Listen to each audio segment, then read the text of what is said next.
cumprimentar os integrantes desse nosso programa, cumprimentar aqui uma pessoa que vai conduzir comigo os trabalhos, que é a Ana Moraes, está toda enfeitada aí de Movimento dos Trabalhadores Rurais Sem Terra. Olha só que lindo.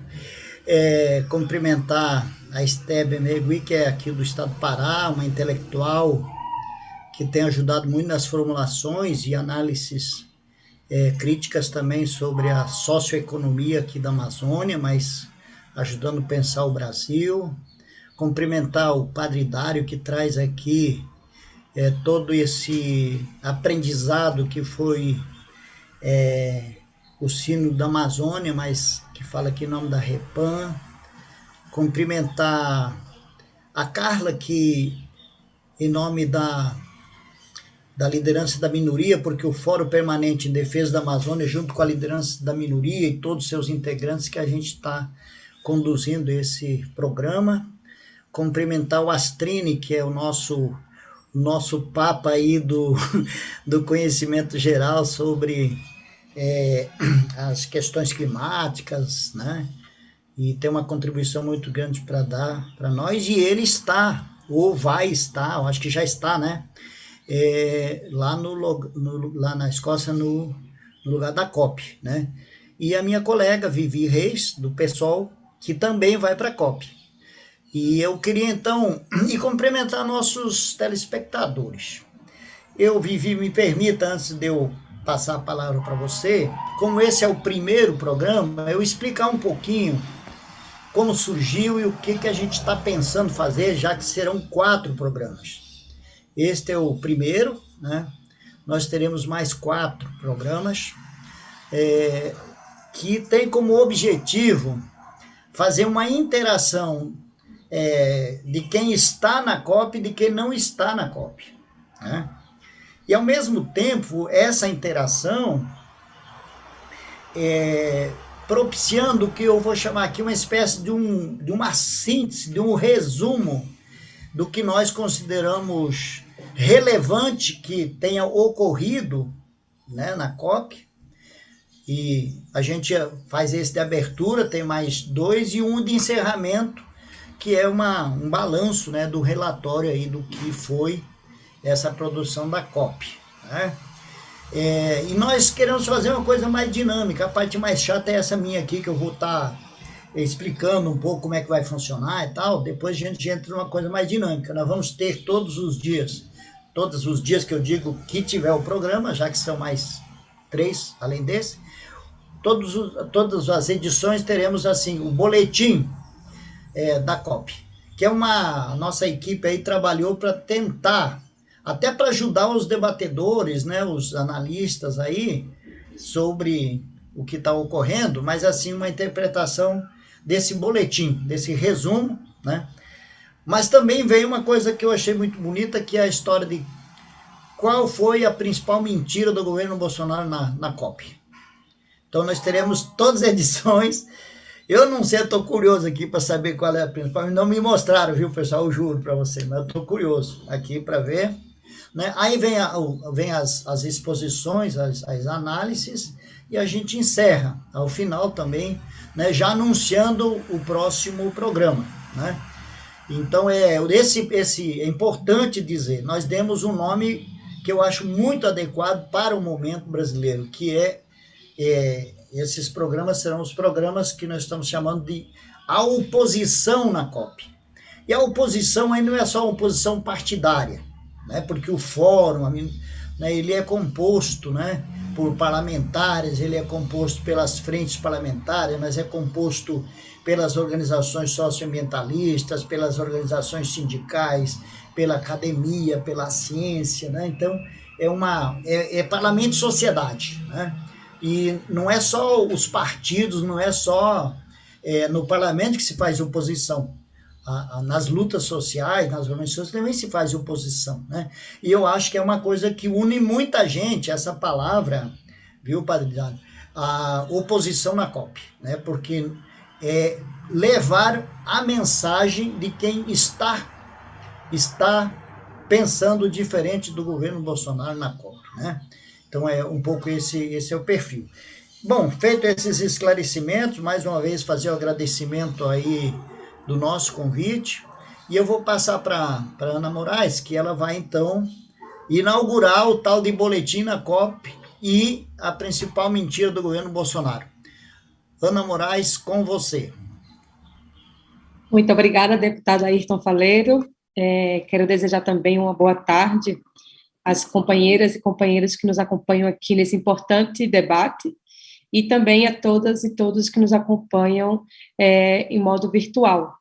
E dizer da grande importância, tanto do Astrine como da Vivi, deputada Vivi, que está indo, que a gente tenha na COP26 representantes dos movimentos, das entidades e do parlamento, do qual é a nossa voz nessa oposição, como o deputado Ayrton Faleiro, à COP26. A assessoria da frente e a assessoria da minoria elaborou esse boletim que o deputado Ayrton falou e que a gente quer ler para vocês agora. É uma leitura rápida, só para que vocês possam ter as informações da qual a gente está coletando e que vai ser também parte aqui do nosso debate. Então, primeiro com o título "Com medo de levar pedrada, Bolsonaro foge da COP26 e manda um vídeo". Vergonha. Com a imagem completamente desgastada e negativa perante a opinião pública internacional, por conta dos altos índices de desmatamento, emissão de gases do efeito estufa e de toda a política antiambientalista e anti-indigenista de seu governo, Bolsonaro resolve ficar de fora do evento que reúne cerca de 120 autoridades mundiais para esquivar da crítica direta que certamente seriam feita à sua gestão. Porém, ele enviou um vídeo de apenas 3 minutos, que sequer foi exibido na abertura da conferência, ficando apenas reservado ao estande do Brasil no evento. Na gravação, Bolsonaro afirmou que o Brasil é uma potência verde e parte da solução para superar esse desafio global, além de comemorar os resultados alcançados pelo país no último ano, sem citar quais. Certamente, isso já sabemos, não há nenhum. O desmatamento na Amazônia, em agosto de 2021, foi o maior em 10 anos. Foram desmatados 1.606 quilômetros de floresta, segundo o Sistema de Alerta de Desmatamento do Amazônia. Segundo a Articulação dos Povos Indígenas do Brasil, a APIB, os mais de 40 representantes dos povos originários começaram a desembarcar na Escócia e ocuparão o local da conferência até o último dia do encontro, que será no dia 12 de novembro. A delegação quer denunciar genocídio indígena aos líderes mundiais, além do que chama de ecocídio e o agravamento das situações por conta da pandemia da Covid-19. Sem a presença de Bolsonaro, o Brasil foi representado na abertura da COP26 pela jovem ativista indígena Tichai Sarui, fundadora do Movimento da Juventude Indígena em Rondônia. Em seu discurso, Tichai criticou mentiras vazias e promessas falsas, e disse que os povos indígenas precisam estar nas decisões sobre as mudanças climáticas. A Coalizão Negra por Direito, a qual reúne mais de 200 organizações, movimentos sociais de base e pesquisadoras negras do Brasil, também embarca na COP26, assim como representantes de comunidades tradicionais que integram a comitiva da Coordenação Nacional de Articulação de Quilombos, a CONAC. Eles e elas estarão lá para denunciar no mundo questões de vulnerabilidade social do povo negro e defender ao mundo a importância das comunidades na conservação de territórios e, assim, em contraponto ao desmatamento e emissões de gases de efeito estufa. O ministro do Meio Ambiente, Joaquim Leite, anunciou uma nova meta climática em redução das emissões de carbono, mais ambiciosa, já para 2030, com o objetivo de alcançar a neutralidade de carbono até de 2020. Porém, falou apenas em porcentagens e não apresentou de quanto deverá ser a redução real nas emissões dos gases de efeito estufa, já para essa década. O Observatório do Clima diz que, sem que seja informado em valores absolutos qual deverá ser a redução, o resultado anunciado na COP26 poderá ser o mesmo que o Brasil já propôs em 2015, no governo da presidenta Dilma Rousseff. No vídeo enviado à conferência, Bolsonaro afirmou também que, atualmente, o governo federal conta com linhas de crédito e investimentos que, somados, superam a casa dos 50 bilhões. No entanto, desde 2019, está paralisado o Fundo Amazônia, fundo que recebia investimentos internacionais para serem investidos na conservação da floresta e no combate ao desmatamento, com mais de 2,9 bilhões parados no cofre público. E agora, a gente tem aqui conosco o Márcio Astrini, que é do Observatório do Clima, já está lá na COP26, em Glasgow, e vai trazer para nós já a situação em loco do que está acontecendo lá, e podemos dizer do vexame internacional que tem sido a presença do governo brasileiro, e que está muito claro, isso é parte da política do governo em prol do desmatamento, em prol da regularização fundiária. Então, a gente vai escutar agora o nosso querido Márcio Astrini, que vai trazer essa análise para a gente.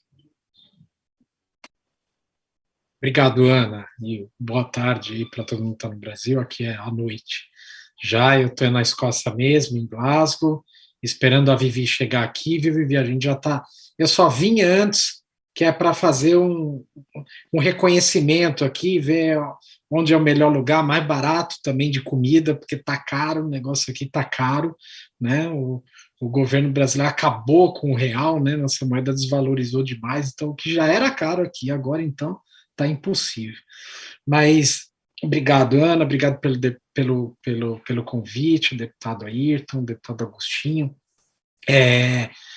O que eu vou falar um pouquinho da conferência, né, como que ela está, e o papel do Brasil. A Conferência de Clima, ela começou no domingo, dia 31, que é um dia só de abertura, e depois a gente teve os 2 primeiros dias, dia 1º e dia 2º, que é o dia que chegam os chefes de Estado aqui, né, que chegam os líderes dos países. É por isso que o Bolsonaro não veio, porque era só líder de país, ele não é líder.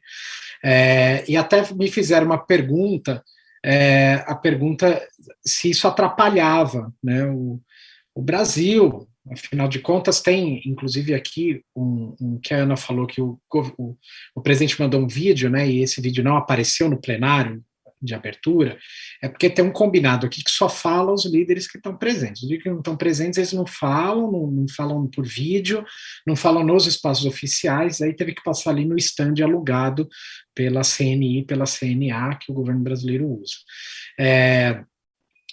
Então passou lá o anúncio do Brasil.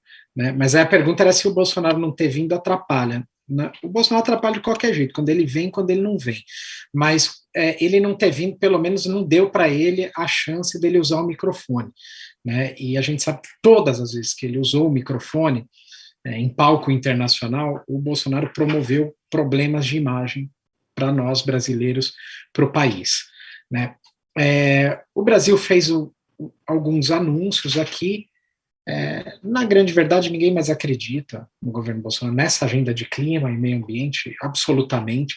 Ele não tem mais nenhuma moral, né, nenhuma capacidade de reverter a imagem que ele mesmo construiu, né, para o seu governo. O que a gente luta é em tentar separar o que é país do que é governo Bolsonaro, para que as coisas se contaminem o mínimo possível. Mas o governo fez, vamos dizer, 3 anúncios, ou 3 iniciativas. A primeira foi essa Black Friday do carbono que eles inventaram sobre as metas do Brasil, né? A Black Friday tem aquelas promoções fraudulentas, né, que antes de você comprar o produto, eles aumentam o preço do produto, aí depois eles dão um desconto para você achar que você está se dando bem. Mas não tem nada disso. Então foi isso que o governo fez. Ele fez a promoção fraudulenta da Black Friday da promessa do carbono. Porque a gente tinha uma meta em 2015, né? O governo em 2020 mudou essa meta e ele aumentou o valor de poluição que o Brasil ia jogar na atmosfera. E agora ele voltou para os mesmos índices de 2015. Ele mexeu ali nos números, na maquiagem, olhando assim, né, de espanto, parece que a coisa melhorou, mas não melhorou, voltou ao que tinha em 2015. Esse é um problema, porque o mundo hoje, ele não é mais o mesmo mundo de 2015. Né? O que os países estão discutindo é uma nova realidade, são novos relatórios, são novas emergências, são novas demandas. Né? Então, o mundo está aqui para correr de encontro ao futuro, e o governo fez um esforço nas suas metas para tentar encontrar e empatar com o passado. Então, é mais ou menos essa pergunta. A gente ficou rapidamente, né, a gente já sabia que desse governo não vinha muita coisa, estava até preparado ali já a continha. A segunda coisa foi o governo prometer que vai proteger floresta. E aí a gente não sabia nem o que dizer, né? Deixa aqui a sua risada, porque não tem mais o que fazer com um governo desse quando ele promete que vai proteger floresta. O governo Bolsonaro, a média de desmatamento do governo Bolsonaro nos 2 anos de governo é 60% maior do que a média da última década antes do governo dele. Né? Inclusive no plano de proteger floresta, o governo lançou um plano ali de redução do desmatamento. Então ele faz uma curva assim, né? Ele põe uma setinha dizendo o desmatamento, como que ele vai atingir o zero a partir do ano que vem. Então, ele assume uma taxa de desmatamento para esse ano, que nem saiu ainda, a taxa de desmatamento, mas ele coloca lá um número, e aí ele coloca o ano que vem como o primeiro ano da redução, né? Porque os 3 primeiros anos ficaram ali altos, em 10 mil quilômetros, tudo Bolsonaro batendo recorde negativo. E aí, o ano que vem, ele promete que vai reduzir depois os outros anos. Então, essa meta dentro da contagem do governo Bolsonaro só tem mais o ano que vem, né? Porque depois a gente não tem mais Bolsonaro, né? Então, pois é, nós não vamos incorrer no mesmo erro, o país, né? De reeleger essa pessoa, porque senão aí ele acaba com o desmatamento, porque ele vai acabar com a floresta, não vai ter mais o que desmatar. Então, só que aí ele coloca uma meta para 2022, que é o último ano de governo dele, que é a meta de 8.200, 8.700 quilômetros, eu não tenho exatamente de cabeça esse número. E essa é uma coisa interessante, porque nem para mentir eles fazem isso direito, porque uma meta de 8.200, 8.700 quilômetros, ela é 16% maior do que o desmatamento do ano anterior ao governo Bolsonaro. Quer dizer, a promessa do governo Bolsonaro é terminar a sua gestão com um desmatamento 16% maior do que aquele que ele herdou, que já estava alto, inclusive, né? Então, isso não é promessa, isso é confissão de culpa. Ele está confessando que ele quer mesmo aumentar o desmatamento. E a última coisa é com relação ao metano, que ele falou aqui na conferência, enfim, o Brasil assinou o papel. A gente não sabe qual que é a meta, porque os países não apresentaram o que cada país vai fazer com relação à diminuição do metano, mas o metano ele é proveniente principalmente da pecuária brasileira, né? E seria uma boa realmente a gente ter trabalhos de redução de metano, porque isso significa melhoria de gerenciamento de pastagem, de manejo de pastagem, né? No Brasil aumenta inclusive a produtividade do rebanho brasileiro, principalmente para o pequeno agricultor, né? Seria uma boa. A Embrapa já tem tecnologia suficiente para isso, a gente só não tem governo, mas a gente tem a tecnologia, já sabemos o que fazer. Os próximos dias aqui, eles são dias de negociação, então a COP começa com esses anúncios todos, chefes de Estado, né, líderes e tal, vindo aqui, muita promessa e tal, e agora as portas das salas começam a ser fechadas e a negociação começa a acontecer dentro dos ambientes dos delegados. Né? Agora tem financiamento, por exemplo, que é um fundo de 100 bilhões de dólares por ano, que os países ricos prometem aos países de desenvolvimento, depois vai ter mercado de carbono, adaptação e uma série de outras coisas. O dinheiro que os ricos prometem ainda não está em cima da mesa, né?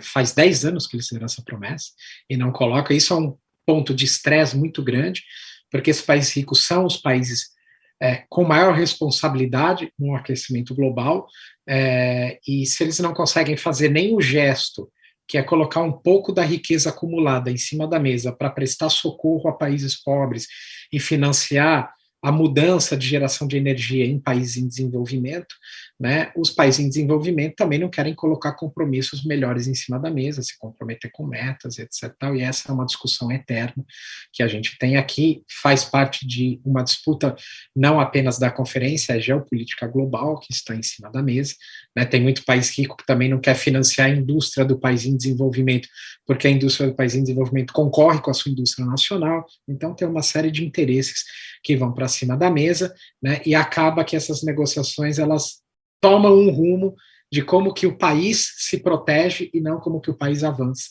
em relação a resolver o problema do clima. A gente tem muito isso, acontece muito. Aliás, é o que mais acontece, na verdade. Hoje a gente teve protesto aqui também, já foi a primeira passeata que aconteceu, sexta-feira deve ter outra, e no sábado é a marcha mesmo de toda a sociedade civil para a conferência, vai todo mundo fazer essa marcha.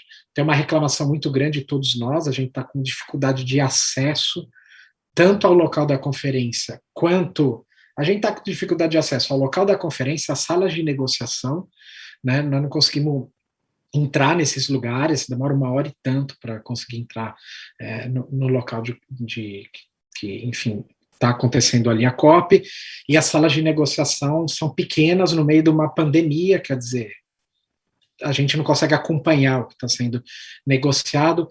Eu estou destacando isso porque esse é o tipo de ponto que vai gerando um estresse desnecessário no começo. A gente tem mais 10 dias de conferência pela frente. Se as pessoas continuarem não conseguindo entrar na conferência, isso vai gerando um acúmulo e vai dar problema ali na frente. Os ministros só chegam, em grande maioria, na semana que vem. Isso é uma outra coisa importante da dinâmica da negociação. Chefes de Estado começam as negociações com os delegados, ministérios de relações internacionais, as pessoas que entendem de clima dos países.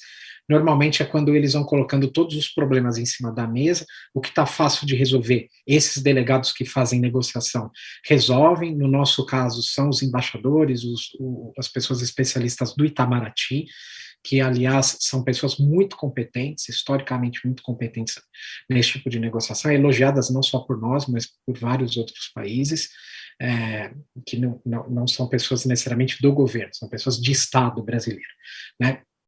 E aí, depois, o que não ficou resolvido ou bem encaminhado nas negociações iniciais, aí vai para os chefes de Estado, para os chefes de delegação, desculpa, que são os ministros, que chegam na semana que vem e começam a tomar decisão e ver se destravam alguma coisa. Então, esse é o processo, todo dia tem novidade, né? Algumas novidades boas, outras novidades ruins. Hoje, por exemplo, Irlanda, Noruega, Japão falaram que vão colocar mais dinheiro nesse fundo internacional. Não chegaram ainda na conta necessária, né, mas falaram que vão colocar mais dinheiro. Tem os países vulneráveis, que são aqueles países que vão ser mais afetados pelo aquecimento do planeta. Tem países ilhas que vão desaparecer, por exemplo, né, se o aquecimento não for contido, o nível do mar subir, eles vão ter a sua economia inviabilizada. Então, esse pessoal pede mais urgência, e, enfim, tem as demandas que eles colocam em cima da mesa. É uma quantidade que, obviamente, eu não vou citar aqui, porque é uma quantidade infinita de debates e negociações e tudo mais. A gente vai acompanhando, eu me comprometo a mandar para vocês, mas a imprensa também noticia, quase que diariamente a gente tem os boletins aí saindo na imprensa brasileira, né? E vamos ver se a Vivi chegando aqui, a gente avança aí nas negociações, tá, Vivi? Tem um problema aqui de 26 COPs, né, que a galera não resolveu, tá certo? São 26 conferências de clima, 27 anos, porque o ano passado não teve, então, né, são 27 anos, mas a sua tarefa é simples, você vem aqui e resolve o que não foi resolvido até agora, e tá tudo feito. Obrigado, Márcio Astrini, obrigado a Ana Moraes. Eu só vou fazer um breve comentário aqui. Como disse o Astrini, que a não ida do Bolsonaro, além de digamos, combinar com o que disse aí no boletim Ana Moraes, né, ele sabe que se ele tivesse ido, se ele fosse, né, também seria um alvo de muita crítica, né, porque o mundo está olhando muito para as mentiras, mas também para as ações práticas dele contra o clima, contra a Amazônia, contra o meio ambiente, né. Eu acho que esse é um componente. Mas eu acho que nós temos que comemorar o fato da Chay ter ido representar o Brasil, né? Uma indígena, rapaz, isso foi, assim, para mim foi uma alegria imensa, né? Assim, do tipo, entre ter o Bolsonaro e ter a Chay lá, pelo amor de Deus, né? Muito bom, acho que isso também. A Ana jogou pro Astrini falar da maior mentira, né? E eu entendi que a maior mentira foi sobre a meta de carbono, não só do ponto de vista dos valores, né, que aumentou e depois baixou para a meta anterior de 2015, mas também fala de metas sem sustentação técnica, sem, né, inclusive essa meta anunciada não será considerada pela COP, pela assim que eu entendi, né? Então essa é a principal mentira, mas também acho que o Astrid traz para nós um chamamento para o que vem aí pela frente, né? Acho que é muito importante, nossa delegação, vou chamar assim, né? Eu estava acompanhando aqui também algumas publicações do Jacques Wagner, que é líder, aliás, que é da Comissão de Meio Ambiente do Senado, ele inclusive vai estar num dos programas nossos, né? Aqui, e eles também já anunciando. Então eu acho assim, Astrid, eu sei que você vai ter que sair daqui a pouco, mas é muito importante você manter essa relação com nós aqui do Fórum e da liderança da minoria, nos subsidiando, inclusive, para os nossos boletins, né? E também eu acho, pelo papel que você tem aí, junto com a Vivi que está aqui, mas junto com a nossa delegação, eu acho que ajudar a dar o tom aí para a nossa delegação brasileira, né, que vai estar com um papel e um desempenho com certeza muito importante aí para o nosso país. Eu vou convidar a deputada Vivi Reis. Posso só, antes da Vivi, por favor, pode, antes de eu sair, só, desculpa, Vivi, é só um minuto mesmo. É só para dizer que eu tenho o segundo turno da nossa reunião, que é com o Nilton Tato, que eu vou encontrar com ele daqui a pouco, que a gente vai jantar. Mas só uma coisa para também... Ele também está num dos programas nossos, tá? Tá, e o Nito é competente no assunto. E eu vou falar só um negócio, só para a gente pensar também, que é o seguinte, de qualquer maneira, mesmo sem tudo mentira, essa assinatura de compromisso por floresta, metano, não é esse governo que vai implementar isso. Tomara que seja implementado, nosso país merece, mas não é com esse governo. A condição é esse governo não está aí, inclusive, para implementar. Mas é importante entender que de qualquer maneira, uma mudança de postura do governo. Sim, sim. Né? Isso é importante. Tem vários fatores, eu acho que a pressão, isso mostra que fazer pressão no governo, por mais que seja o governo Bolsonaro, né, ela mantém pelo menos ele ali sob uma situação que ele tem que ficar sempre se explicando, né, e ele perdeu nesse cenário internacional a grande sombra que ele tinha, que era o Donald Trump. O Donald Trump era uma sombra onde um governo covarde, como é o governo brasileiro, se escondia atrás, né? E agora ele perdeu isso, ele está isolado, e as críticas são todas diretamente para ele não tem com quem dividir e atrás de quem se esconder. Então isso também pesa no comportamento do Bolsonaro mesmo, em pessoa, nesses fóruns internacionais.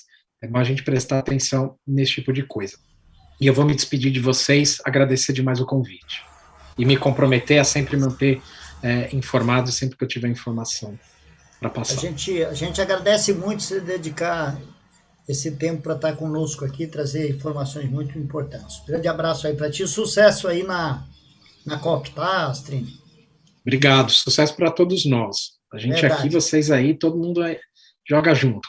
Verdade. Até mais. Vivi, agora a bola está contigo, pode marcar o pênalti. Marcar o Boa gol, tarde. Muito bom aqui escutar o Astrid, muito bom estar compartilhando esse espaço com todos vocês. né? E quero aqui agradecer e parabenizar já o deputado Ayrton Faleiro, né? Meu colega de bancada do Pará, que está sempre muito conectado com os debates em defesa da Amazônia, né? E que vem conduzindo o Fórum Nacional Permanente em Defesa da Amazônia, né? E que eu fico muito feliz em poder me somar sempre nessas discussões e que são fundamentais, inclusive, para a gente manter esse diálogo, né, essa discussão, e as lutas, elas são cotidianas, né, então a gente, de fato, precisa seguir construindo e fazendo esses debates, né, quero saudar aqui o Padre Dário, que vem representando a Repam, falar aqui da alegria de estar também junto com a Ana Moraes, junto com a Esther, e dizer que nós estamos vivendo um momento, né, que é muito delicado, né, uma COP num período em que nós estamos com um governo que é assumidamente, né, um ecocida, né, podemos dizer assim, né, quem lembra aquela reunião ministerial no início ainda da pandemia, que eles afirmavam, né, que queriam passar a boiada. Então, assim, é muito explícito qual é a política que ele tem para a Amazônia, né, uma política de devastação. E nesse contexto que nós vivemos, né, que além da crise econômica, temos a crise sanitária e essa crise ambiental, né, que nós precisamos analisar quem são os sujeitos diretamente afetados, né. Na fala do Astrini, ele faz essa relação sobre a diferença dos países desenvolvidos e subdesenvolvidos, a questão de quem são aqueles atingidos diretamente pelas mudanças climáticas, pela questão da crise hídrica e ambiental, e é importante a gente dar nome a isso, né? É importante a gente dizer que isso é racismo ambiental, né? É importante a gente falar que esse racismo ambiental é, inclusive, o que nos coloca cada vez mais numa posição de região que sofre com uma política colonizadora, né? Eu falo assim desse lugar, enquanto uma mulher amazônica, né? E sei que o quanto nós, enquanto povos negros periféricos, quilombolas, indígenas, povos do campo, né, população do campo, vem sofrendo, ribeirinhos vem sofrendo diretamente com isso. E é impressionante, né, porque são os que menos usufruem do que do que é acumulado de toda essa devastação, né? Então, esse é um elemento que eu acho que a gente precisa colocar também como um debate central, e que certamente a bancada que foi escolhida para ser a bancada financiada pela Câmara, pelo Arthur Lira, certamente não serão eles que vão apresentar essa política, né? Então, a gente tem que entender, né, de que lado nós, de fato, estaremos lá, de fazer essa denúncia ao ruralismo, ao agronegócio, e relacionar diretamente esses sujeitos, esses ruralistas, latifundiários, o agronegócio, aos que também são responsáveis pela fome no país. Né? A gente vive hoje um contexto de que o Brasil volta ao mapa da fome. A gente percebe hoje quanto pessoas têm dificuldade de poder ter um mínimo para poder se sustentar e sobreviver. E pode perguntar, né, o que isso tem a ver com o nosso debate da COP, o que isso tem a ver com a questão climática e ambiental? Tem tudo a ver, né, porque hoje se prioriza o agronegócio, e a maior parte dessa produção e a produção de alimentos, e também a qualidade da água que vai chegar à população, ela é afetada diretamente, é afetada pela questão do agrotóxico, né, que eu acho que é um ponto interessante que a gente vem debatendo muito no nosso contexto da Amazônia. Tem a questão também de quanto é feito uma política de desmatamento, de devastação, de ameaça a territórios, a cultura e a vida de povos tradicionais. Então, tudo isso precisa, né, ser colocado como pauta central também, né? Entender que hoje no Brasil, né, só nesse ano de 2021, enfrentamos a maior crise hídrica dos últimos 91 anos. E crise hídrica também se relaciona diretamente à crise energética, né? E hoje, dando o exemplo do nosso estado do Pará, em que nós temos ali um estado que é produtor de energia, que é um estado que tem uma das maiores taxas de energia elétrica. Então, é uma grande contradição quando a gente vai naquelas regiões lá do oeste do Pará, lá em Almerim, né, que eu já fui algumas vezes, e o linhão passa em cima dos territórios, das comunidades, mas não vai para lá aquela energia vai para fora, vai para as empresas, né? Então, isso precisa, né, ser falado, ser demarcado, né? E como existe essa extrema desigualdade. Então, acho que um dos focos, né, é a denúncia dessa desigualdade, é entender hoje que se fala muito, né, sobre a necessidade de um programa de desenvolvimento verde, mas que programa é esse, né? Nada mais é do que apenas um marketing verde. E o que a gente quer não é que pintem de verde, né, a política. A gente quer, de fato, uma política efetiva. A gente quer, de fato, inclusive, uma política que, sim, seja baseada na tecnologia, em vários saberes, em vários debates que vêm sendo feitos a nível de acadêmico, inclusive isso ajuda a combater o negacionismo e as fake news do governo Bolsonaro, que é campeão de falar mentira, né? Que foram colocados diversos exemplos das mentiras do Bolsonaro, né? E também tomar a questão da necessidade de um protagonismo popular, um protagonismo de povos tradicionais, e os espaços paralelos servirão muito para isso, né? Para além da nossa atuação nos espaços oficiais, né, a gente precisa também, e estarei também fortalecendo as agendas próprias, as agendas dos movimentos, as agendas de auto-organização, as agendas que vão seguir, né, construindo um movimento global, um movimento que tem que ser anticapitalista, um movimento que vai poder, de fato, se opor à política que o Bolsonaro tenta implementar no país e que eu acho que o mundo todo já percebeu, né, que é o exemplo do que não fazer. Eu acho que o Bolsonaro hoje está nesse lugar vergonhoso do que não fazer. E a gente precisa seguir denunciando tudo isso, e denunciando tudo isso no patamar também de mostrar as posições, né? Mostrar como nós estamos debatendo e construindo essa política, né? E eu acredito que um elemento importante é a questão do debate sobre os grandes projetos, né? Nós, pelo PSOL, conseguimos um parecer favorável sobre contra, né, a construção da Ferrogrão, e que isso para a gente já é uma pequena vitória, né, que já mostra ali que é possível, através de uma atuação contundente, né, com muita firmeza política, não deixar que os grandes projetos sigam avançando, né?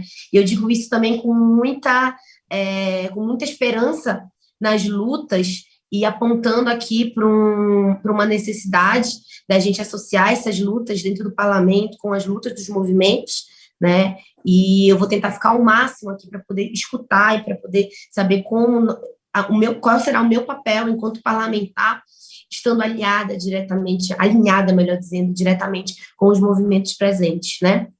E, assim, a minha história nasceu daí, minha história partidária, né? Nasceu a partir da luta contra a construção da usina hidrelétrica de Belo Monte.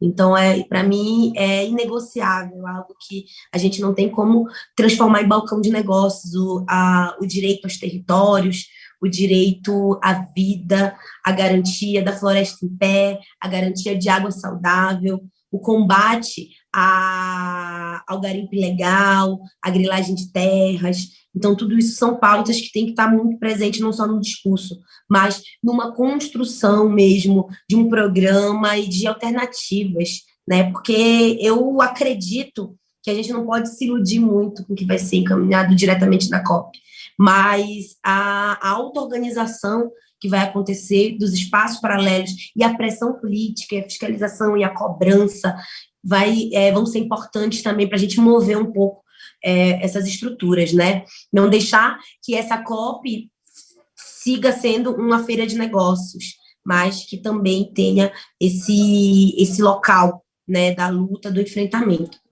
E que a gente precisa, né, seguir enfrentando todas essas mazelas, essas desigualdades, né, colocando aqui a necessidade, de fato, que os líderes mundiais possam debater isso à luz também das pressões políticas que estão sendo feitas e que nós possamos, através da nossa intervenção em ambos os espaços, nos espaços oficiais, nos espaços paralelos, poder, de fato, ecoar, né, várias das lutas que vêm sendo feitas e como alternativas mesmo ao futuro do mundo, né? Eu acho que está em jogo que é o futuro do mundo também.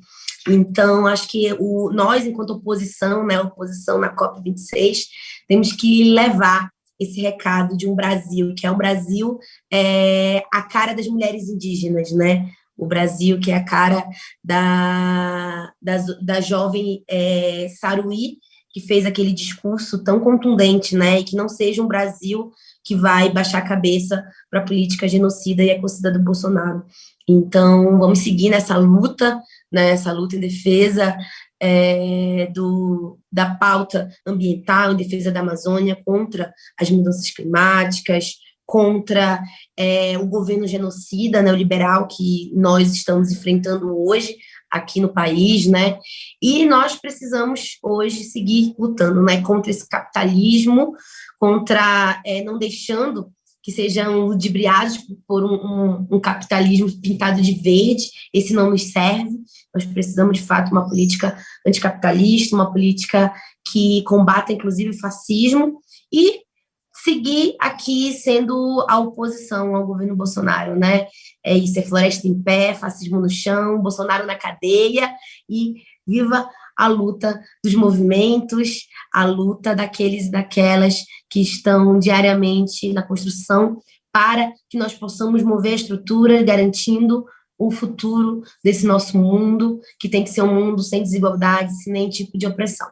Então, muito obrigada pelo convite a estar hoje aqui com vocês, parabéns pela iniciativa do fórum, e vamos juntos, e amanhã já estarei embarcando para Glasgow e me somando aos lutadores e lutadoras que estarão lá, de fato, fazendo oposição à política que quer negociar os nossos direitos à vida, e que nós precisamos ali demarcar, de fato, as nossas denúncias, as nossas proposições, a defesa dos defensores, que isso também é uma pauta importantíssima para nós, e a nossa luta contra a fome, contra o agronegócio e em defesa da Amazônia e dos seus povos. Obrigada, deputada Vivi. Agradecer a sua participação aqui e desejamos uma boa viagem amanhã à COP26, e dizer também a felicidade que a gente teve, que a voz do Brasil, que se ecoou na COP26, naquela conferência, foi da Tichai Suruí, né, uma jovem indígena e mulher, que a gente sabe o quão significante é isso para a gente, e dizer que as nossas vozes desses movimentos populares na COP26 que precisa ser ouvidas. Agora a gente quer agradecer a chegada aqui do deputado Rodrigo Agostinho, que se somou aqui com a gente, e passar a palavra agora para o nosso querido Padre Dário, da REPAM, que é a Rede Eclesial Pan-Amazônica, e dizer da importância de ter a REPAM com a gente, saber que a REPAM ecoa na Amazônia brasileira as vozes e as denúncias que o Papa Francisco vem fazendo, e que tem uma coragem imensa hoje de denunciar que o capitalismo é responsável hoje pelo grande desmatamento, e que governos como o de Bolsonaro se somam a essas agressões.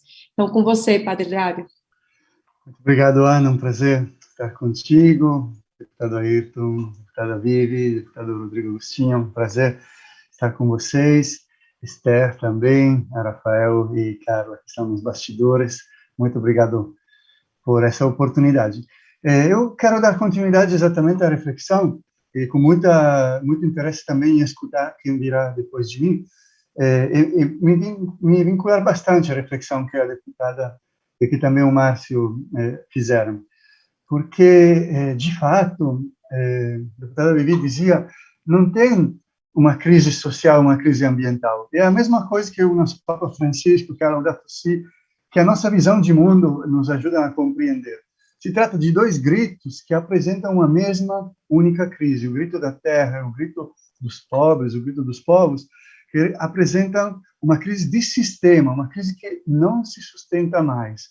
E dentro dessa crise, todos e todas temos consciência que não há futuro para o mundo sem a Amazônia. Quer dizer, o papel da Amazônia nessa releitura, nessa busca de reconstrução, é decisivo.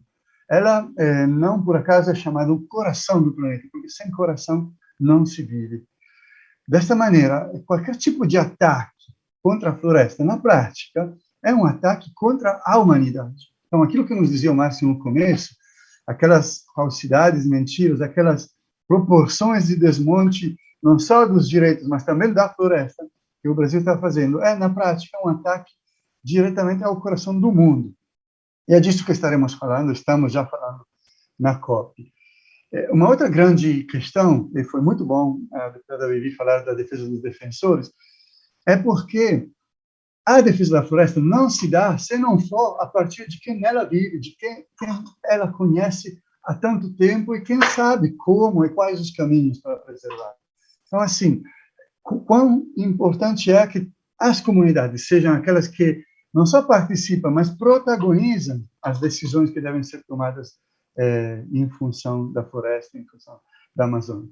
Aí queria partilhar brevemente uma iniciativa nessa linha que acabamos de realizar no final de outubro, que foi chamada, inclusive foi lá na terra, em Belém, na terra do deputado, o Encontro de Saberes, é chamado. Um encontro que foi organizado pelo FOSPA, pela REPAM, pela COICA, por muitas outras entidades, que traz em diálogo duas visões que por tanto tempo ficaram distantes, a visão dos cientistas e dos pesquisadores e a visão dos povos, a visão ancestral, o conhecimento profundo da floresta. Havia como que uma resistência, um bloqueio, quase que uma crítica recíproca desses dois mundos, mas cada vez mais a gente vê quanto eles se complementam e se confirmam um ao outro na busca de caminhos em defesa da floresta. Nesse encontro de saberes, na carta final, tinha algumas frases muito fortes. Vou ler uma para vocês que diz assim: no meio das lutas, com a força das amazonas guerreiras, reinventamos a vida. Nos nossos territórios, a natureza vive e tem direitos. Matas e rios são bens comuns. Buscamos o bem viver. Por isso, as forças movidas pelo lucro nos atacam. Seguimos resistindo. É uma frase que dialoga muito com uma outra leitura que faz o Papa Francisco na Laudato Si sobre esse sistema atual, que de fato está atacando essa visão dos povos. O Papa diz assim: para que apareçam novos modelos de progresso, precisamos converter esse modelo que temos hoje.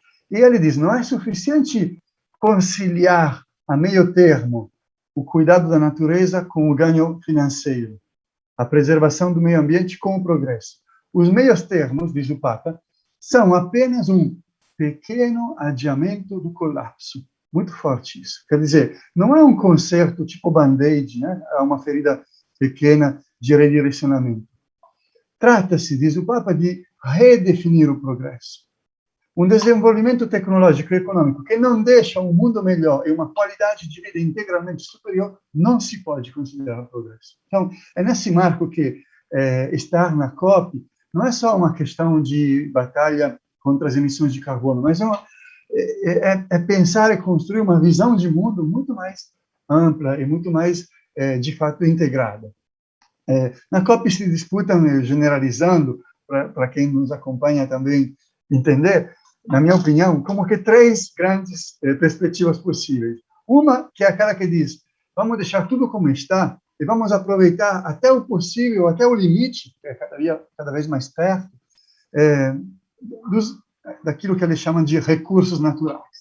Esta é a opção da lobby, por exemplo, das petroleiras, das mineradoras, daqueles que dizem, bom, até quando eu consiga sacar, eu continuo fazendo. E é impressionante porque apesar da retórica de sustentabilidade, os investimentos até em combustíveis fósseis nesses últimos anos, em lugar de diminuir, têm aumentado. Quer dizer, não é uma lobby assim que já está periférica, que já vencemos.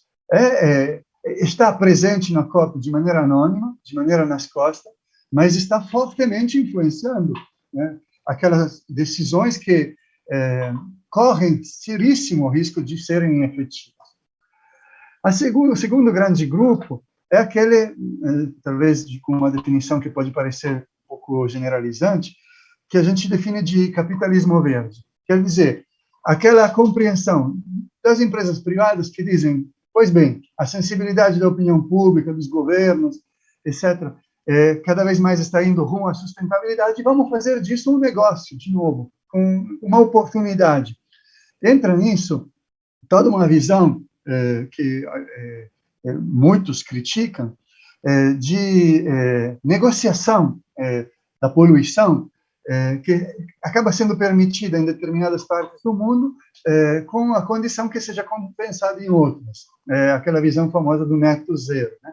Então, as emissões serão zeradas, mas sem diminuir aquelas que eu estou realizando, mas simplesmente investindo para que em outros territórios sejam compensadas, a descapo, naturalmente, do direito dos povos daquelas regiões se determinarem com o seu ritmo cíclico e permanente de convivência natural com a natureza.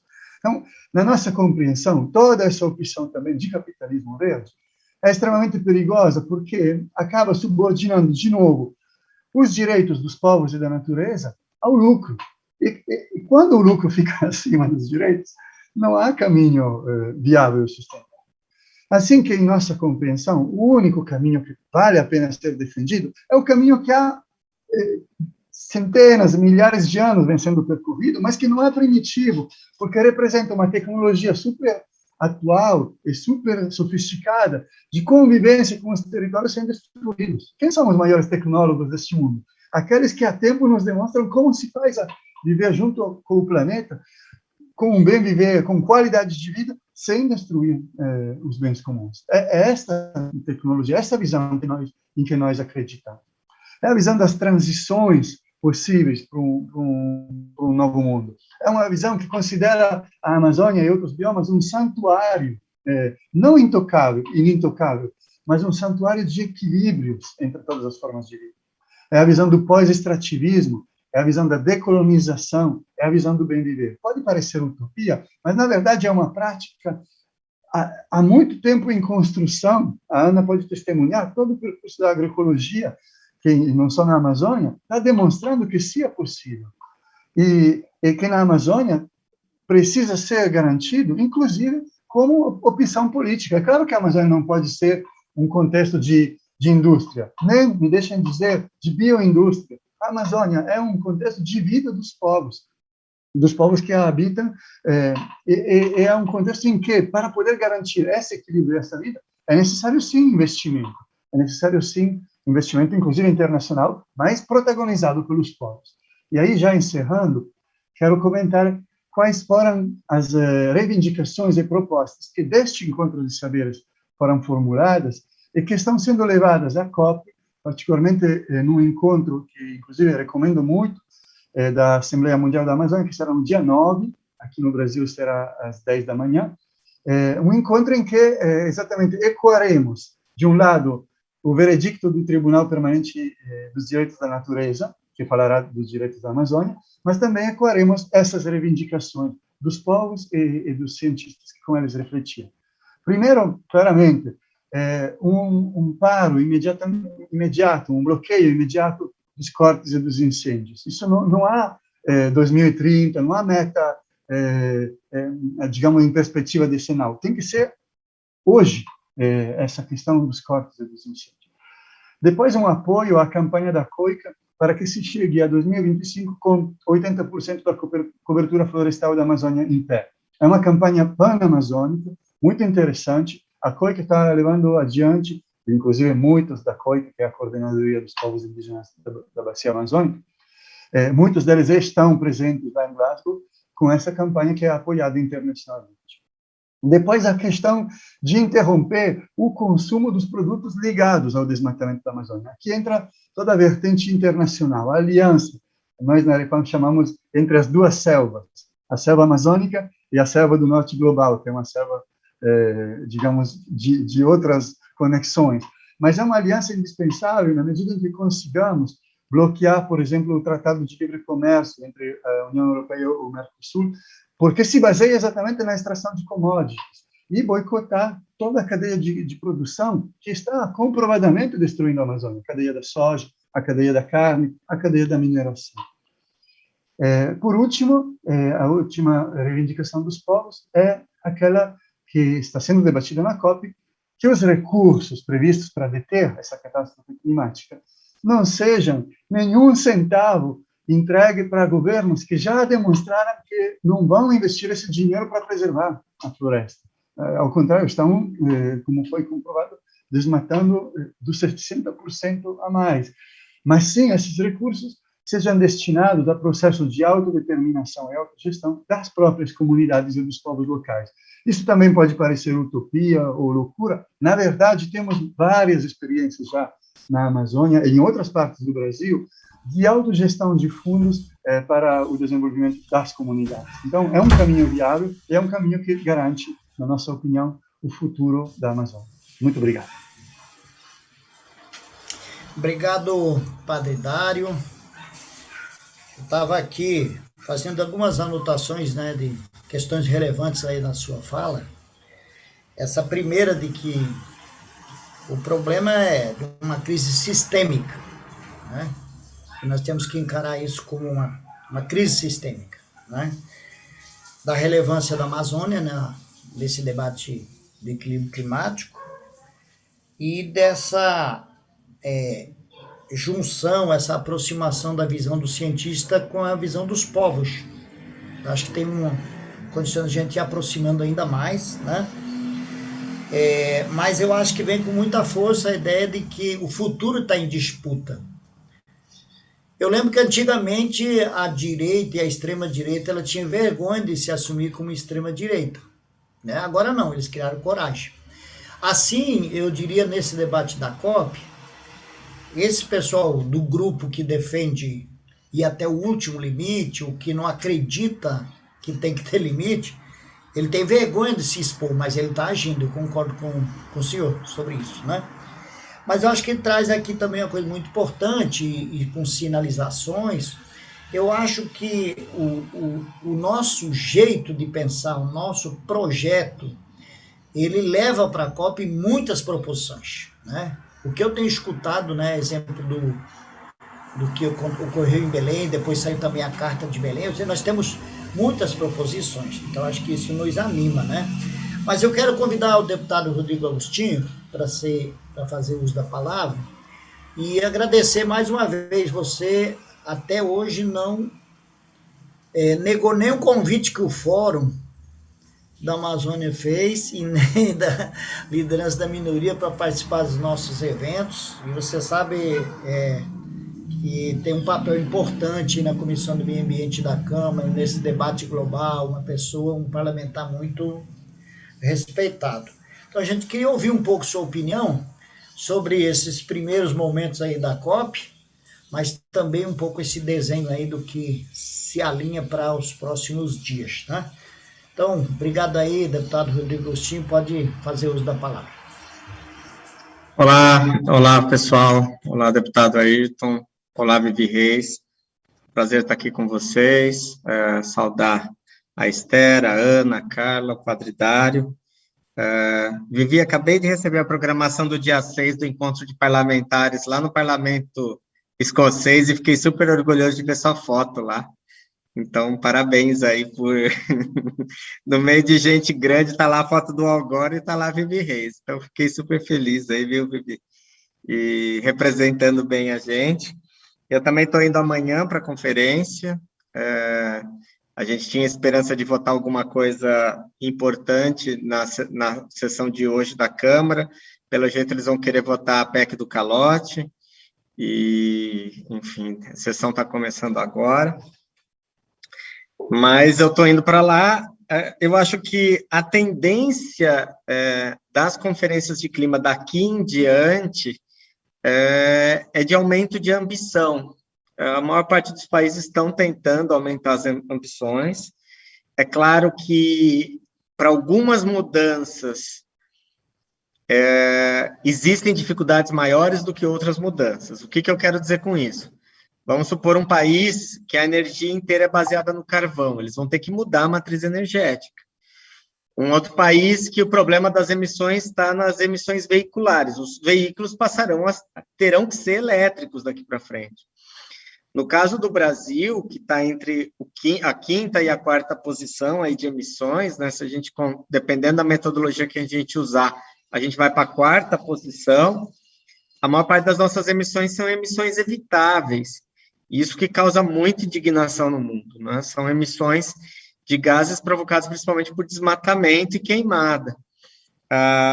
O mundo está sentindo as mudanças climáticas com muita força, o pessoal já está deslumbrando o colapso do sistema de agricultura no mundo, então a própria ONU, através da FAO, está trabalhando uma perspectiva de grandes estoques de alimentos, porque existe grande risco da gente ter secas muito prolongadas em algumas regiões, como o Brasil, e vai faltar alimento, né? Independente se a nossa soja é para alimentar o gado, enfim, a gente produz grãos para 1 bilhão de pessoas, né? Então, assim, qualquer problema na nossa produção vai causar mais pobreza, vai causar mais fome, vai causar uma série de problemas.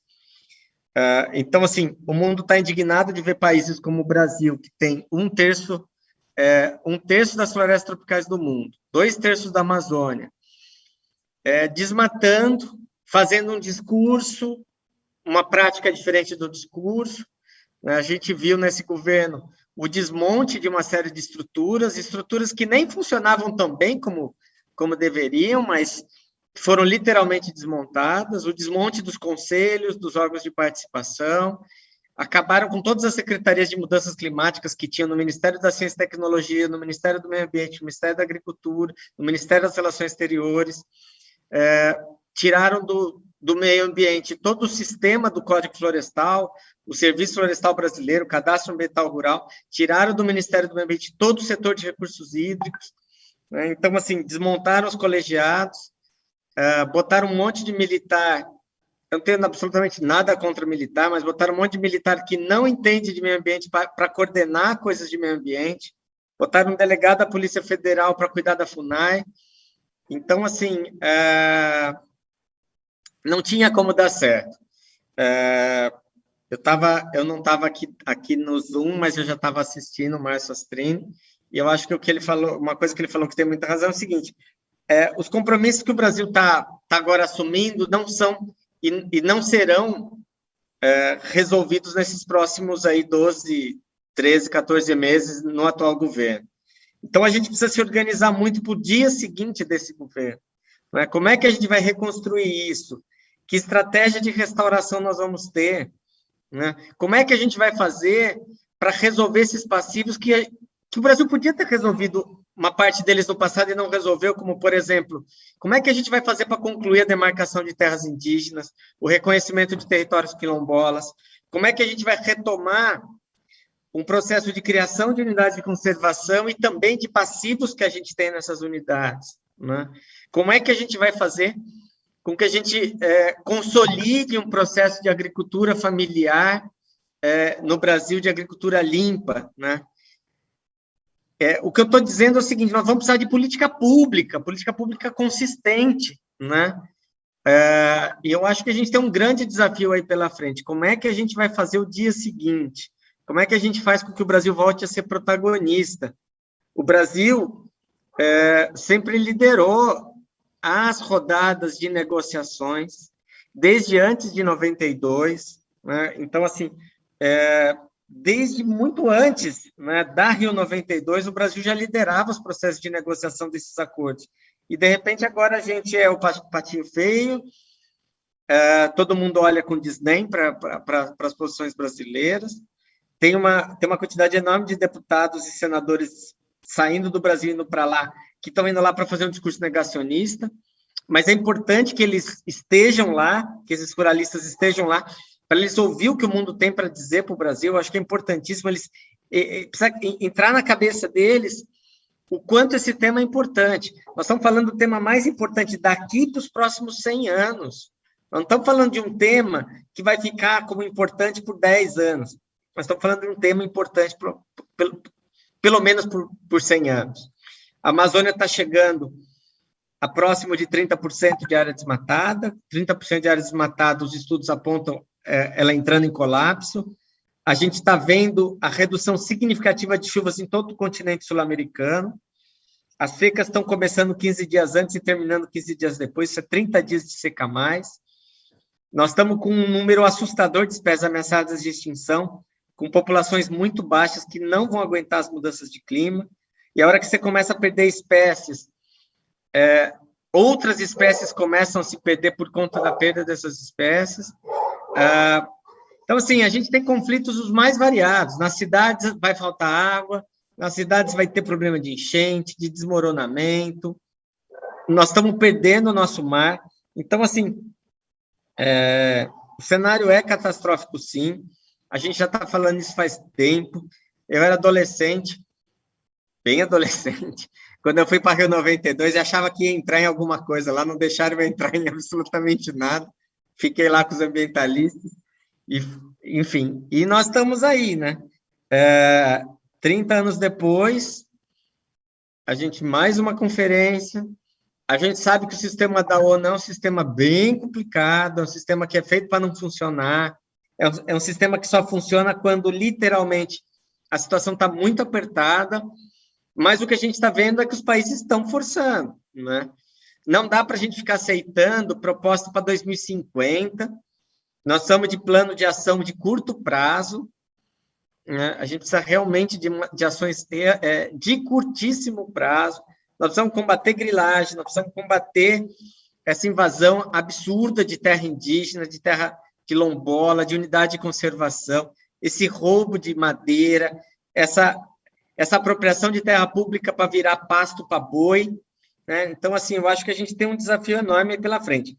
Acho que os parlamentares e os membros da sociedade civil do Brasil que estiverem lá fora têm que denunciar o que está acontecendo aqui, né? O mundo precisa saber. O Brasil não vai ou ganhar ou perder dinheiro por causa disso. A gente sabe que ninguém vai dar dinheiro para o Brasil tendo 3 bilhões parado no Fundo Amazônia. Tem dinheiro parado no Fundo Amazônia. Além da questão da sustentabilidade, de direitos humanos, algo que é muito importante para o mundo hoje é governança. Se não tiver governança, com participação da sociedade civil, com respeito à sociedade, aos povos locais, nada vai funcionar. Ninguém vai dar dinheiro para projetos mirabolantes assim.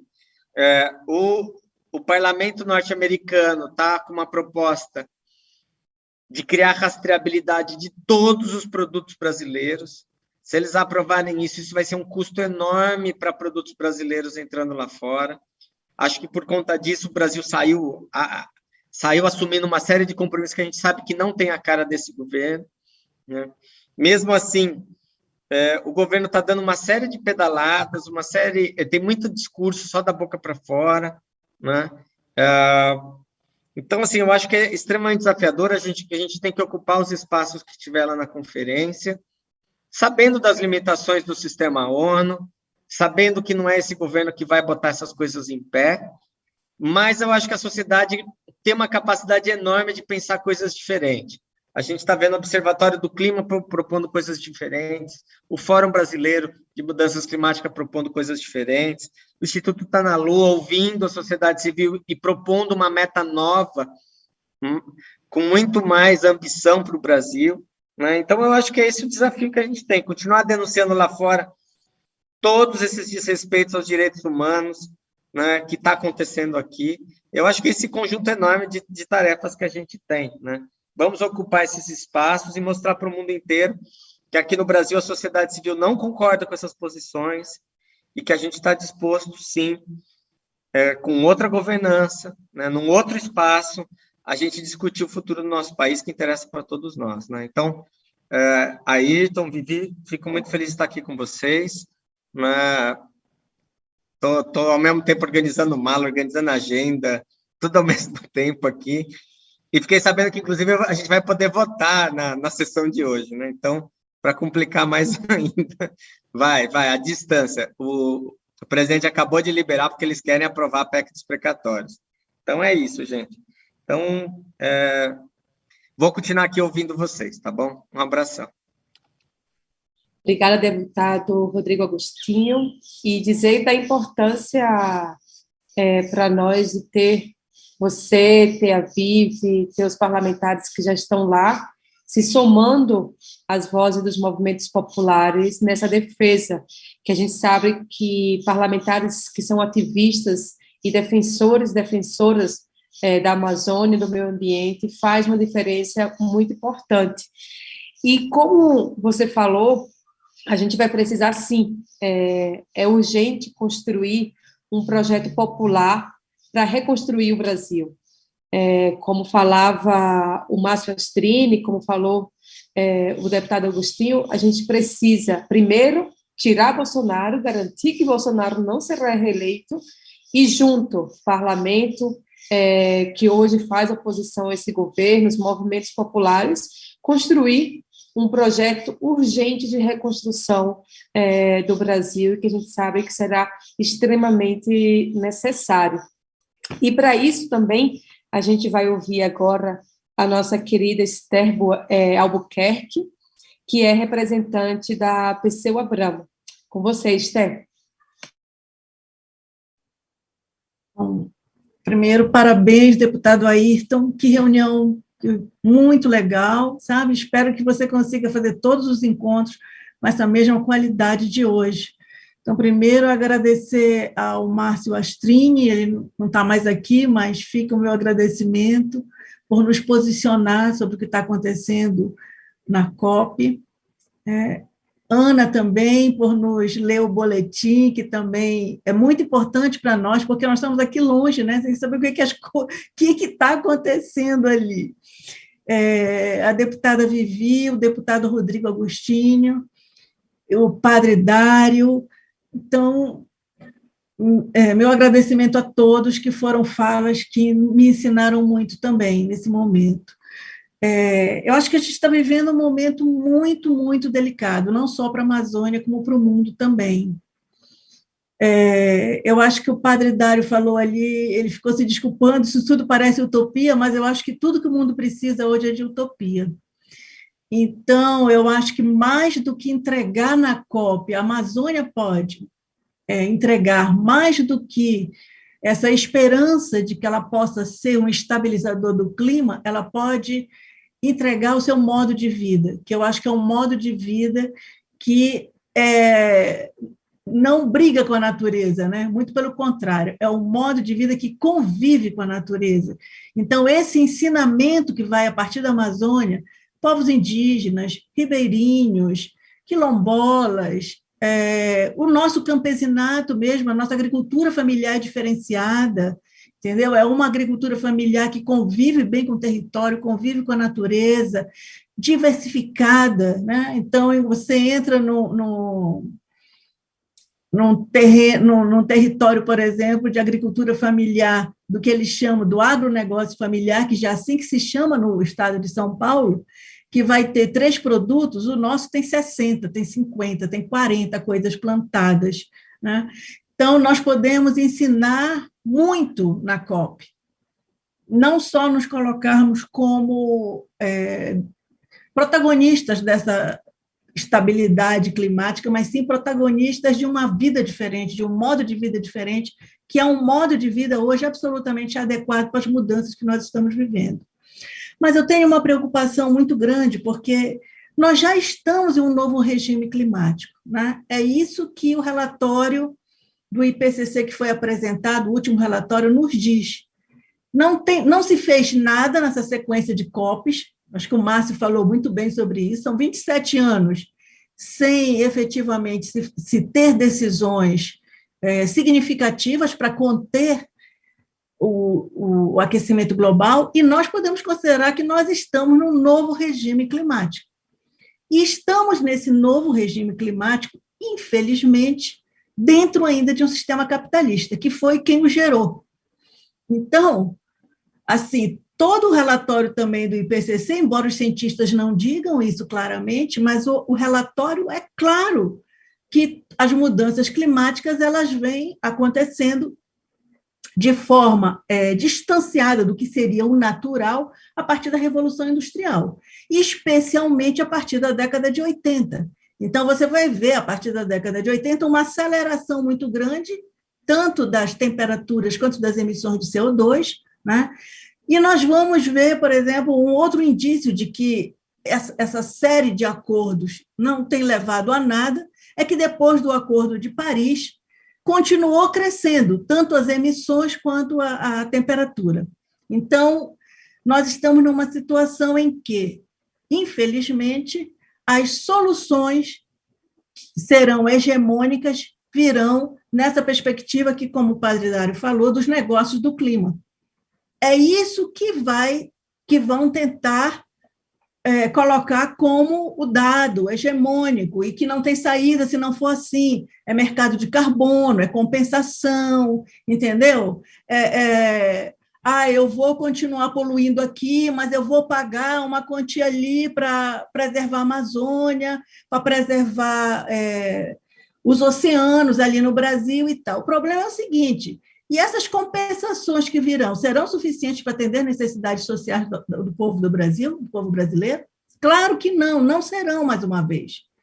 Entendeu? Então, é uma luta desigual que está acontecendo. Não é à toa que, como o Astrine colocou, há 10 anos que os países ricos prometem 100 bilhões de dólares para que os países pobres enfrentem as mudanças climáticas, e esse recurso não vem nunca. Entendeu? E os países pobres dizem o seguinte: nós não precisamos de 100 bilhões, nós precisamos de 500 bilhões. E há 10 anos que tenta se fazer um fundo de 100 bilhões e não se consegue.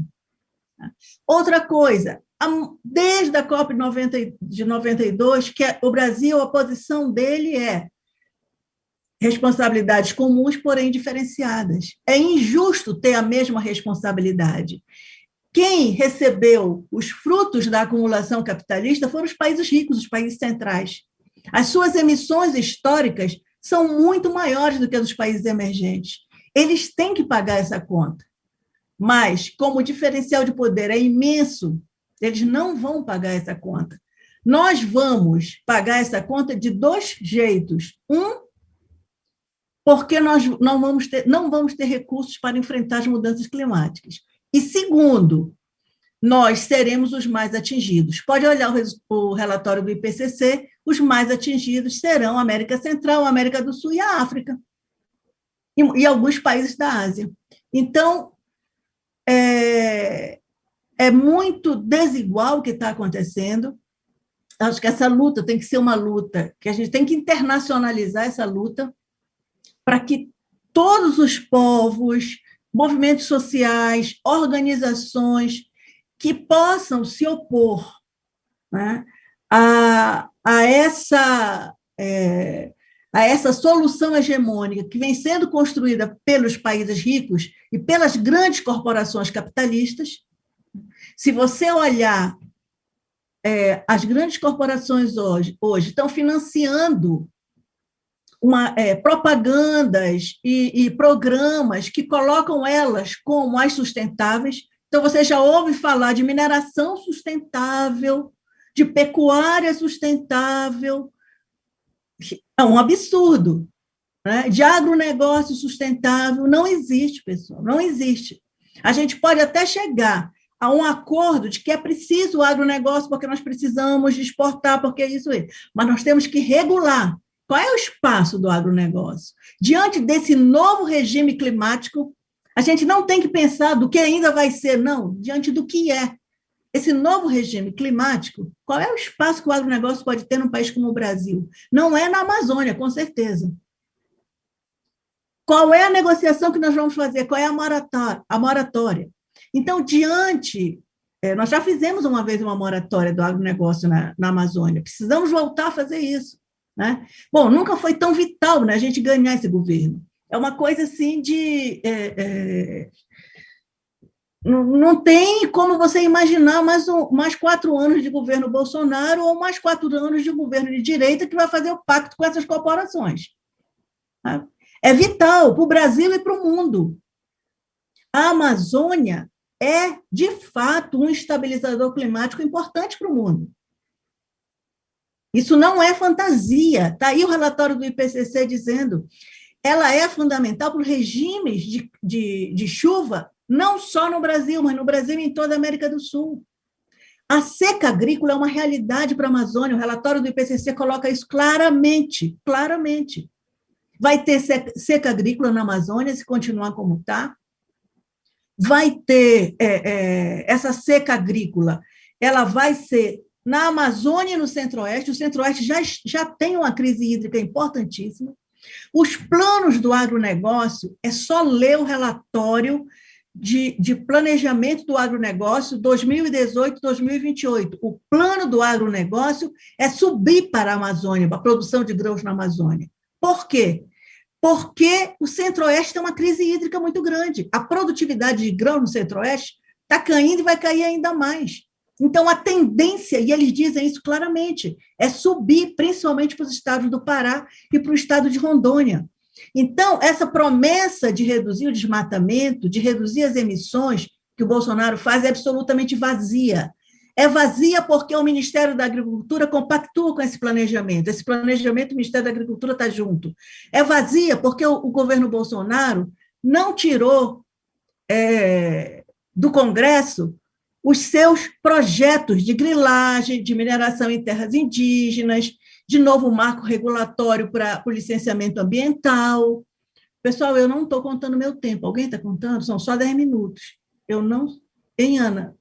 Eu já não sei mais onde eu estou. Eu também assim, não. O Rafael, quando der 10, aí tu grita, Rafael. Tá. Então, é isso que eu queria dizer. Lembrando que sobre os resultados da COP, veja bem, as promessas que os países fizeram para o Acordo de Paris e o que já se sabe que eles vão apresentar na COP26, dá quase 3 graus centígrados a mais de temperatura. Está muito longe do 1,5. Todo mundo sabe que essas metas que vão ser apresentadas, elas não garantem 1,5 de graus centígrados de aumento da temperatura desde a Revolução Industrial para cá, o período anterior à Revolução. Todo mundo já sabe. Tanto que o Guterres sai do G20. O G20 é uma antessala do que é a COP, porque lá estão os principais países. O que foi apresentado no G20 foi absolutamente frustrante. E o secretário-geral da ONU já sai dizendo: eu estou absolutamente frustrado.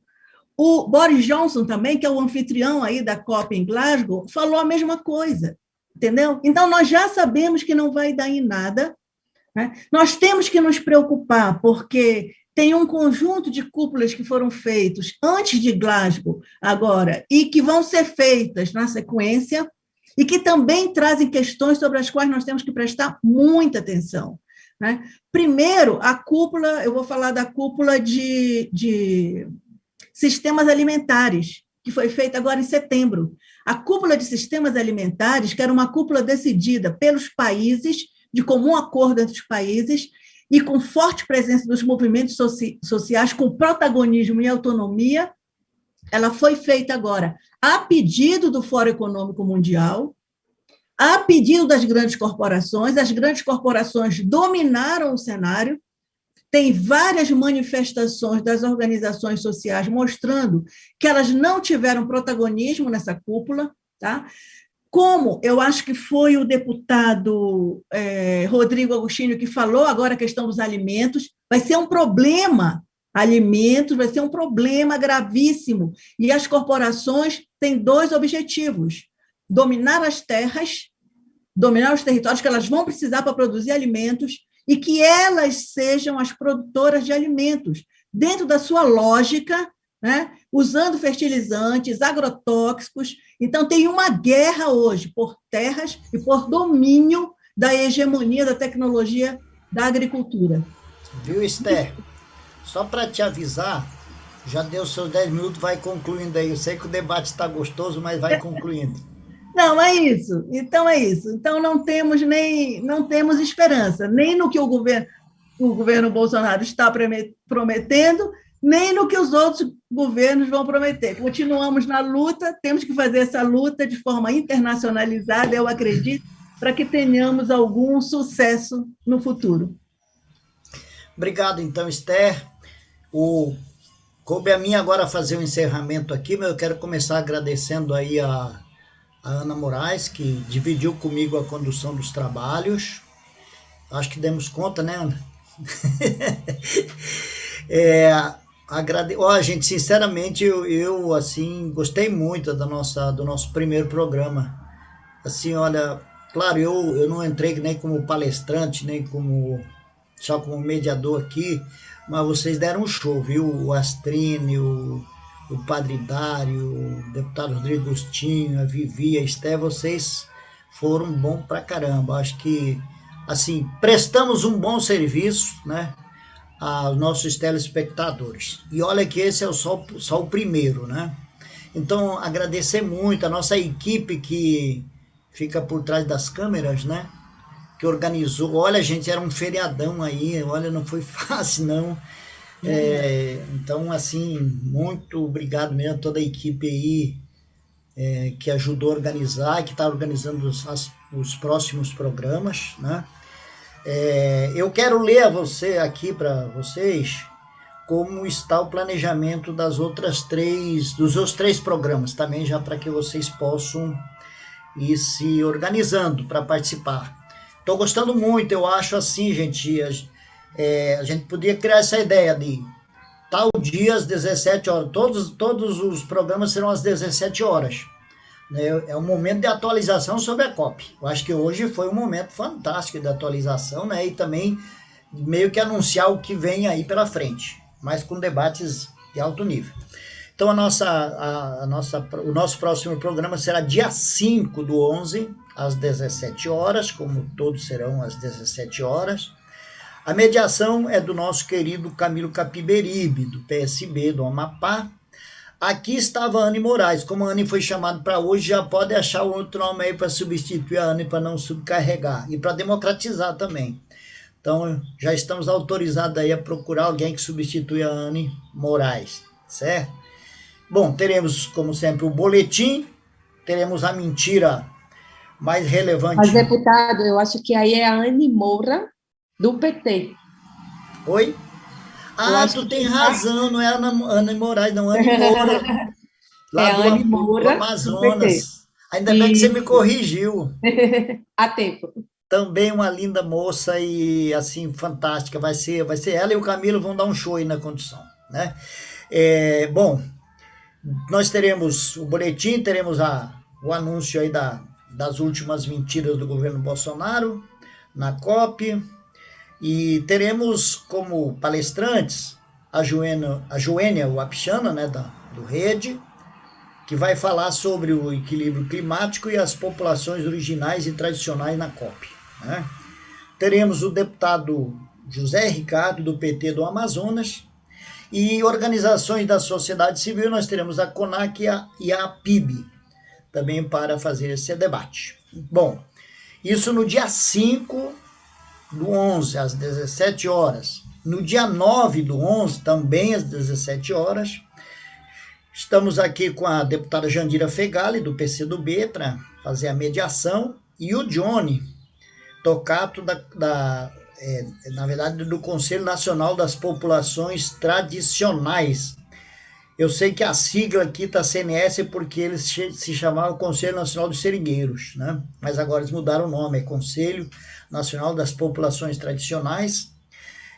Teremos também o boletim, teremos o anúncio aí da mentira mais recente, e como palestrantes, debatedores, o deputado Newton Tato e o Leônidas. O Newton Tato é do PT de São Paulo, e o Leônidas Cristina é do PDT, né? E as organizações da sociedade civil, a CONTAG, e representante da juventude. né, que vai estar também participando da COP, vai estar falando conosco, certo? Bom, depois nós teremos o programa de encerramento no dia 12/11. Então, pediram aqui para mim estar também nessa mediação. Estamos buscando ver se a Chay participa conosco, ainda não temos a confirmação, mas eu acho muito bom para ela ter representado o Brasil na abertura e por tudo que os povos indígenas representam, né? E teremos como debatedores o senador Jacques Wagner, a Isabela Teixeira, que ainda estamos ex-ministra, porque eu acho que ela pode ajudar muito no balanço do que foi, o que será o relatório, né? E também teremos aqui organizações da sociedade civil, o Greenpeace, né, que vai estar trabalhando conosco, e ainda estamos vendo aqui se a Chay vem ou não, né? Estamos trabalhando para que ela venha, tá certo? Então, é um pouco isso que vai ser, digamos assim, os outros programas, né? E no mais, gente, muito obrigado mesmo aqui, a nossa gratidão aí como organizadores aí do evento, um dos programas, com a participação de cada um de vocês e os nossos telespectadores. Nos aguardem para o próximo programa, dia 5. Grande abraço. Tchau, tchau.